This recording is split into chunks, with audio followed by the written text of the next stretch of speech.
cuando haces películas, o al menos yo, es la manera en que lo entiendo, nunca quiero juzgar a los personajes, ¿no? Los quiero retratar, quiero que estén ahí, que les pasen cosas, pero nunca quiero juzgarles, ¿no? Desde lo que yo opino de ciertas cosas.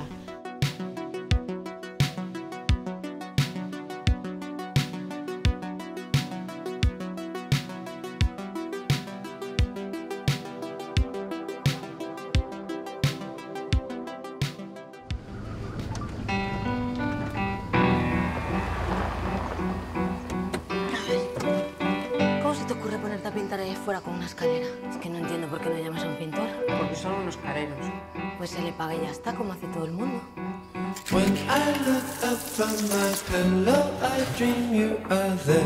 ¿Le has hecho vinagre? No sabe nada.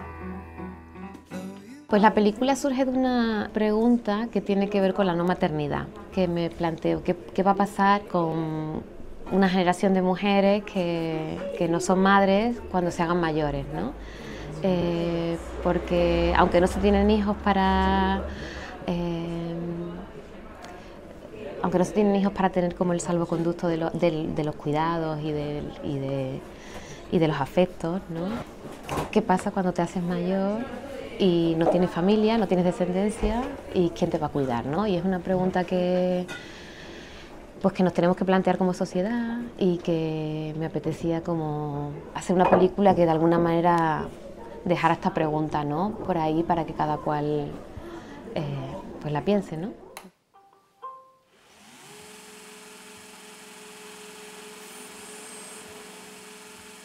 ¿Y esto? ¿A qué es genial?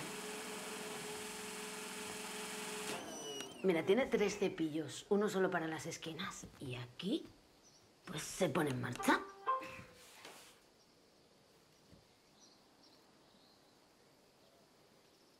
¿No va? Sí que va. Ya veo. ¿Cuánto te ha costado? Ya lo puedes estar devolviendo. Bueno, así no tienes que hacer esfuerzos, sino ¿cómo vas a limpiar el suelo? Anda, pues como lo he hecho siempre. Y que ahora fuera inútil. Mamá, no seas cabezota, te iría bien un poco de ayuda. Yo les pedí hacer unas pruebas a las actrices, porque aunque conozco bastante su trabajo, me gusta siempre ver a los actores interpretando, ¿no?, al personaje, y ver qué tienen ellos ¿no?, que pueden aportar al personaje, que no tienen, y yo les puedo como acompañar. Y me pasó con Adriana Ozores, me pasó que en la prueba que hicimos me encantó el trabajo con ella. Fue una prueba cortita en la que fuimos probando cosas, yo le iba proponiendo enfocar las secuencias de un lugar, ella me proponía desde otro, íbamos trabajando, y disfruté muchísimo. Me pareció que es inteligentísima, que tiene un dominio un poco como de todos los resortes, ¿no?, del ser humano, y de cómo integrarlos en un personaje y generar muchas capas. Y bueno, pues me encantó, y dije, pues venga, adelante, vamos a trabajar juntas, ¿no? Y con María Vázquez me pasó que me la propuso, trabajando un poco con la directora de casting, me propuso la idea de ver a María, y en cuanto la conocí me enamoré de ella. Tiene algo muy bonito, porque tiene una edad que me interesaba mucho para la historia que quería contar, que tiene algo pues de persona adulta, ¿no?, pero que a la vez tiene algo infantil, de niña, que me parecía muy bonito para contar esa bisagra de la edad. Y ella es muy emocional y vuelca todo, ¿no?, en los personajes, y eso es un regalo, ¿no?, porque lo carga, ¿no?, de emoción, de sentimiento, y en sus miradas está todo eso. Es muy, muy bonito. La verdad es que ha sido una suerte tenerlas a las dos y trabajar con ellas. Cuidado. ¿Cuánto te han pedido? 2.000. ¿2.000? Mañana hablo con ellos. Mamá, por favor, qué vergüenza. Vergüenza les tenía que dar a ellos 2.000 euros por darle a la pistolita esa. Pues mira, me planteaba un poco la pregunta sobre el amor en las relaciones entre madres e hijas, que hay esta idea, ¿no?, de que es un amor incondicional, ¿no?, es el amor, ¿no?, más grande que existe, ¿no? Y pensaba cómo nos afecta a los hijos, cómo nos afecta conocer el primer amor desde este lugar, ¿no?, de este lugar de que es el amor que lo cubre todo, la madre siempre está ahí, ¿no? ¿Qué pasa cuando luego tenemos relaciones sentimentales y nuestra experiencia de los afectos y del amor viene de ese amor tan exigente, ¿no? Eso hace que de alguna manera romanticemos, idealicemos el amor y que las relaciones pues sean complejas y que busquemos solo en una persona como sí, que busquemos como el vínculo con una persona como si nos lo pudiera dar todo, en vez de buscar el amor en distintas, ¿no? En distintas personas, en distintas facetas, en nuestra profesión, en los amigos, ¿no? Entonces pensaba, ¿hay un gran amor en la vida o vivimos ¿no? rodeados de muchos amores, ¿no? Y me parecía que planteando la idea de que el amor puede ser una suma de pequeños amores, un personaje como el de Teresa, la protagonista, que no ha tenido mucha suerte en sus relaciones amorosas, podía vivir esas experiencias desde un lugar más relajado y no enjuiciarse tanto, ¿no? He pensado que podíamos llamar a alguien. ¿Qué pasa? ¿Ya te quieres ir? No, es que tengo un viaje. El guión está muy pensado en relación a lo que dicen y no dicen, porque hay cosas que les cuesta, ¿no? Contarse o preguntarse. Entonces era importante no improvisar mucho para poder hacer ese trabajo no más preciso. Entonces, normalmente en el rodaje no dejo mucho espacio a la improvisación, pero lo que hacemos previamente es trabajar mucho, como el trabajo de mesa, ¿no? De conversar mucho con las actrices, ¿no? Para entender muy bien a los personajes, porque en este momento, ¿no?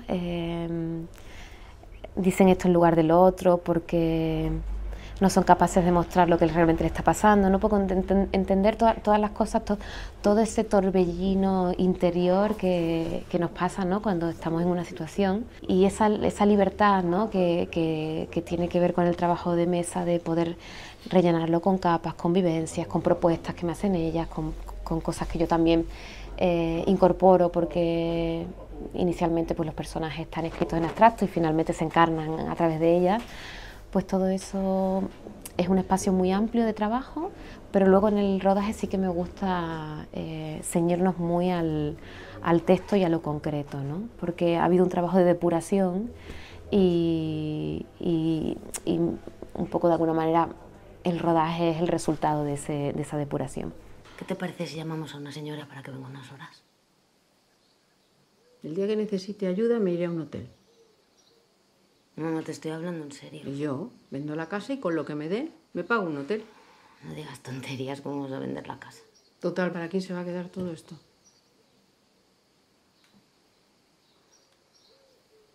Y no le dieras tantas vueltas a las cosas. ¿Qué quieres decir? Mira, Pablo, se ha echado novia y ya va a ser padre. ¿Y qué? Nada. Que al final te quedarás sola. Sola como tú. Diría que en la segunda película he trabajado con un equipo que ya conocía, con el que había trabajado en la primera película. Entonces me he sentido muy arropada desde el lugar de lo familiar, ¿no? Ya había una sensibilidad en común, ya había un entendimiento en común. Entonces he disfrutado muchísimo este segundo rodaje. Quizás el primero estaba más preocupada, estaba, bueno, como la primera vez que haces algo, ¿no? Que quizás estaban más los miedos, ¿no? Las inseguridades. Y esta segunda película, desde lo personal, digamos que la he disfrutado mucho, me he sentido muy cómoda y me he sentido eso, muy acompañada y muy entendida, ¿no? Luego, a nivel de desafío, es una película que vuelve a explorar la relación madre e hijas, pero es una película muy distinta. Quería que fuera una película no tanto de las cosas que le pasan a los personajes, sino de cómo las sienten, ¿no? Entonces es una película que es una suma de momentos que de alguna manera abre como, no tiene como, digamos, una lectura única, que abre como diferentes caminos y cada espectador se puede conectar con una parte u otra de la película, con un... me gusta pensar que La película propone como si hubiera cajoncitos que puedes ir abriendo y en cada cajoncito encuentras algo, ¿no? Y que cada cual abra el cajoncito que más le guste, ¿no? Entonces un poco la dificultad de esta película ha sido esa, ¿no? Cómo poder sostener la atención del espectador construyendo una película a través de sensaciones y de momentos, ¿no? En la película anterior había quizás como un viaje de los personajes mucho más claro que hacía que todo fuera una dirección, ¿no? Entonces creo que el desafío ha sido ese, ¿no? Hacer una película que pueda ser un poco más abierta para el espectador, ¿no? Y que cada cual se la haga suya. Me gustaría apuntarme a clases de inglés. Igual puedo estudiar turismo el año que viene. ¿Y cómo es que te da por eso? Pero no querías que volviera a estudiar. Leonor, no digas tonterías, sabes que siempre te animamos con los estudios. ¿Por qué sigues hablando en plural?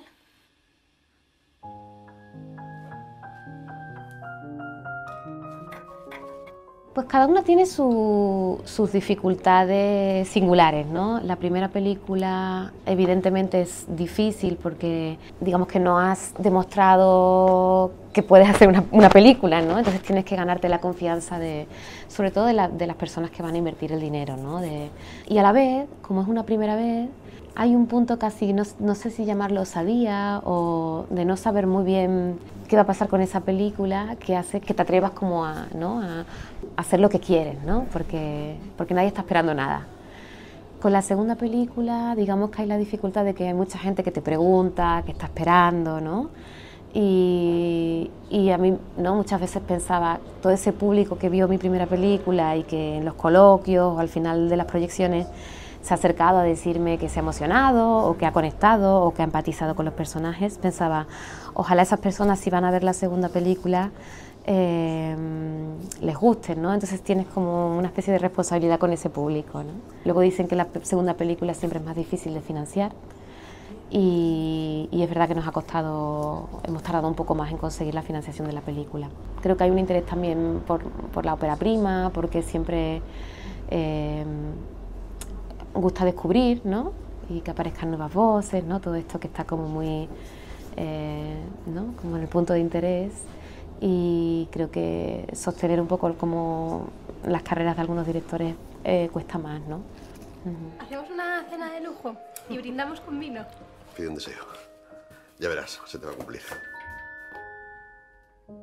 Me gusta mucho pensar la casa como la madre casa, ¿no? Es el lugar al que uno siempre puede recurrir, ¿no? En un momento de crisis o pero es verdad que no siempre va a estar ahí esa madre, ese padre, esa casa, ¿no?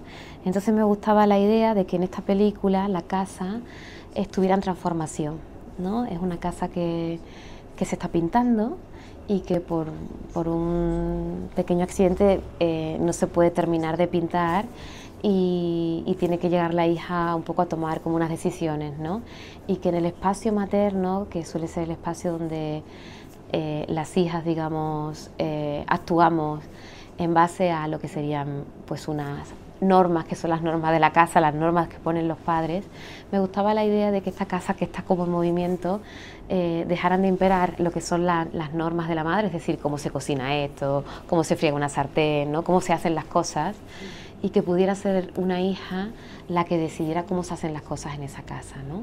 Y también me gustaba mucho la idea de que la casa fuera casi como una estructura de 2 plantas, pensando, y con una escalera, ¿no? Pensando un poco cómo nos han enseñado que la vida es como una consecución de pasitos, ¿no? Pues estamos en casa, nos vamos, nos independizamos, encontramos una pareja, tenemos hijos, ¿no? Luego los padres se hacen mayores, los cuidamos, todos esos pasos, ¿no?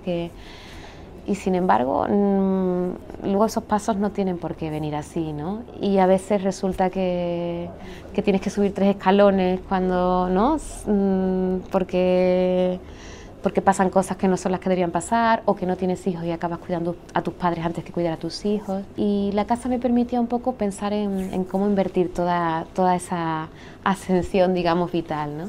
Y que una madre que tiene un pequeño accidente en una pierna no puede subir y bajar esas escaleras y acaba cambiando de habitación, Toda esta especie de movimiento de lo que son los roles, ¿no? Dentro de las relaciones familiares. Mañana tenemos que ir al banco. ¿Al banco? ¿Para qué? Para ponerte de titular en mi libreta. Mamá, no hace falta. Sí, hay que ir arreglando estas cosas por lo que me pueda pasar, que es lo más complicado y más caro. No te va a pasar nada. Solo has ido una pierna. Y además tenemos que pagar a los pintores. ¿Cuánto te han pedido? ¿Qué más te da si los voy a pagar yo? No, no los vas a pagar tú. Bastante dinero has perdido ya con lo del viaje ese. ¿Cuánto te han pedido? 2.000. ¿2.000? Pero con la pintura incluida. ¿Pero qué pintura ni pintura? Mañana hablo con ellos. Mamá, por favor, qué vergüenza. Vergüenza les tenía que dar a ellos 2.000 euros por darle a la pistolita esa. Cuando me pongo a escribir pienso un poco, ¿no? Que siempre estamos como, o en el cine siempre se están buscando como conflictos, ¿no? ¿Cuáles son los conflictos de los personajes, ¿no? Y a veces estos conflictos son muy grandes, ¿no? Y me gusta pensar que al final lo que nos pasa en el día a día, evidentemente un día nos puede pasar algo muy grande, pero los conflictos del día a día son muy pequeñitos y nos preocupa llegar a final de mes, ¿no? Y lo que cuestan las cosas y bueno, no sé, me sale de una manera muy natural, como que busco un poco como esa realidad de lo cotidiano y en la realidad cotidiana hablamos del dinero y de lo que cuestan las cosas.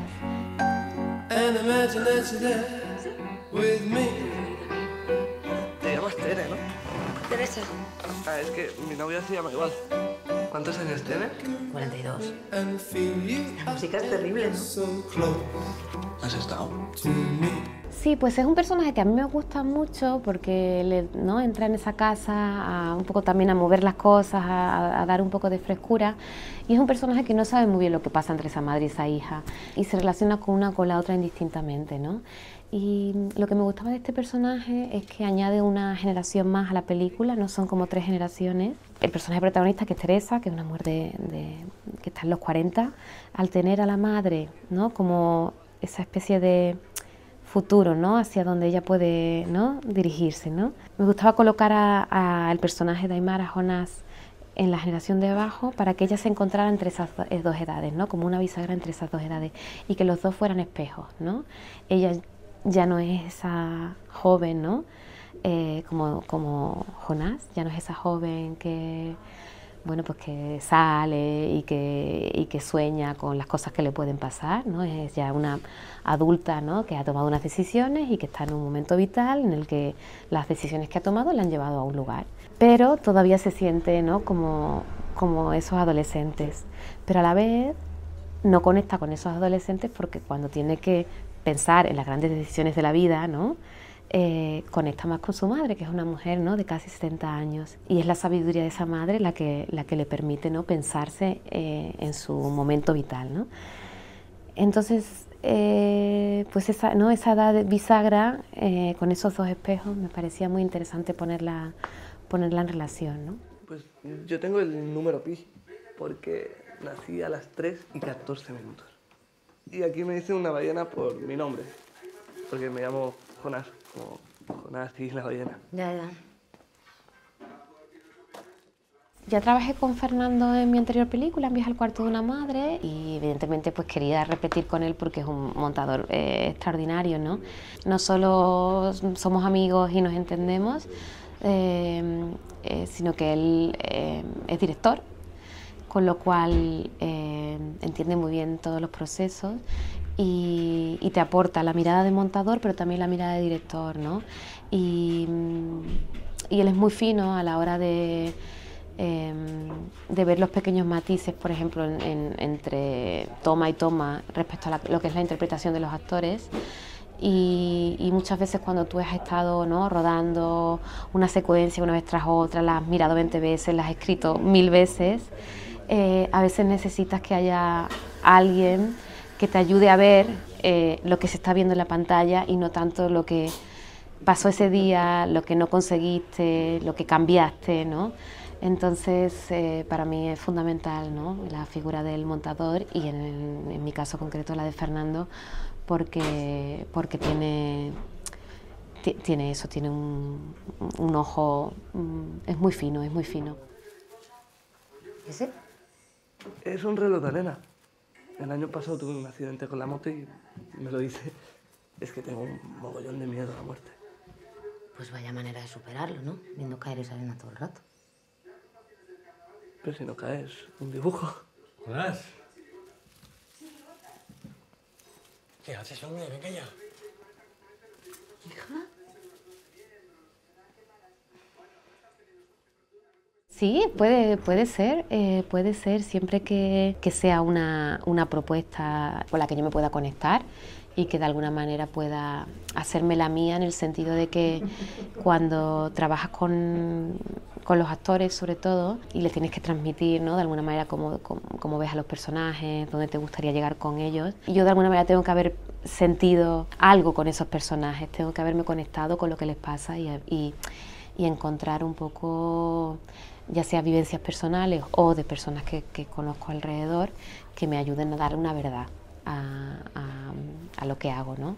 Entonces sí, podría perfectamente hacer encargos. Ahora estoy, de hecho, estoy preparando una película que es una adaptación de una novela. Es un guión que escribo yo, pero parto de un material previo que no es original mío, ¿no?, que es de un escritor. Y me ha parecido muy interesante hacer ese trabajo de adaptación y de un poco coger un material que ya está hecho, que ya está pensado y que es muy rico, y un poco llevármelo pues a algo que tenga que ver conmigo, con mi universo, y al final es un diálogo, ¿no?, también entre lo que yo puedo aportar y lo que venía en esa propuesta.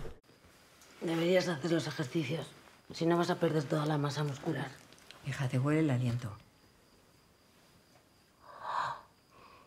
A ver el aparato. Hay que limpiarlo bien con lejía. ¿Colegía? Pero si es súper tóxica. Unas gotitas, no pasa nada. Mira, lo bien que se queda. A ver. Mira, esto era algo que tenía muchas ganas, ¿no?, de filmar a personajes leyendo. Y sí, de alguna manera me pasa que mi proceso creativo, cuando estoy trabajando, tiendo a usar más textos literarios que películas, ¿no? Cuando trabajo, por ejemplo, con los actores, con María, con Adriana, compartí muchas lecturas, muchos poemas también, que nos ayudan a encontrar lo que serían algunas emociones y algunas inquietudes también. Y sí, me acompaña mucho la literatura, ¿no? Forma parte del proceso creativo, sobre todo. Ya, pero es que luego te lo metes en la boca. Bueno, pues antes lo enjuagas y que te hagan un aparato debajo, que es mejor. No, es mejor arriba, abajo, ya no lo lleva nadie. No, cuando aprietas, rozas con los dientes de abajo. Por eso es mejor abajo y así relajas la musculatura. ¿Y eso quién te lo ha dicho? ¿Internet? No, mi dentista. Pues le dices a tu dentista que llame al mío y se pongan de acuerdo. Sí. En los últimos años, ¿no?, están saliendo películas muy interesantes, que están viajando a festivales, ¿no?, internacionales con un montón de premios, que están gustando al público, a la crítica. Yo estoy optimista y sobre todo estoy contenta porque muchas de esas películas son películas de compañeras y de amigas, y de alguna manera hemos ido como acompañándonos, ¿no? Y yo he visto muchos proyectos que empezaron, ¿no?, como con un tratamiento, con un guión que nos íbamos pasando, ¿no?, leyendo, y de repente ver que las películas salen adelante y que llegan tan lejos. Y sí, la verdad es que muy contenta, muy contenta. Uy, a 30 años vista, pues no lo sé. Me gustaría mucho escribir, la verdad. Me gustaría hacer más películas, pero también me gustaría en algún momento buscar un espacio para escribir. Entonces, no sé, me imagino dentro de años me encantaría estar en una casa en el campo como Annie y tener el tiempo para escribir, sí. Hay algo que me parece muy bonito de hacer cine, que creo que me permite desarrollar mi empatía, ¿no?, o mi mirada empática, ¿no?, hacia el mundo. No sé qué pasaría si no hiciera cine, no sé si me permitiría detenerme en algunos momentos del día a día a observar ciertas cosas que me conmueven, o algunos gestos de algunas personas, ¿no?, que de manera egoísta también los observo porque son el alimento que luego, ¿no?, me nutre para poder escribir y pensar en los personajes y en las películas. Pero no solo me sirven para eso, también me sirven para observar al otro, para comprender qué le pasa, por qué alguien no dice algo cuando debería decirlo, no juzgar también, ¿no?, porque cuando haces películas, o al menos yo es la manera en que lo entiendo, No, nunca quiero juzgar a los personajes, ¿no? Los quiero retratar, quiero que estén ahí, que les pasen cosas, pero nunca quiero juzgarles, ¿no? Desde lo que yo opino de ciertas cosas. Entonces esto me permite, yo creo, mirar de una manera muy determinada que no sé si tendría al menos el espacio para mirar así todo el rato si me dedicara a otra cosa, ¿no?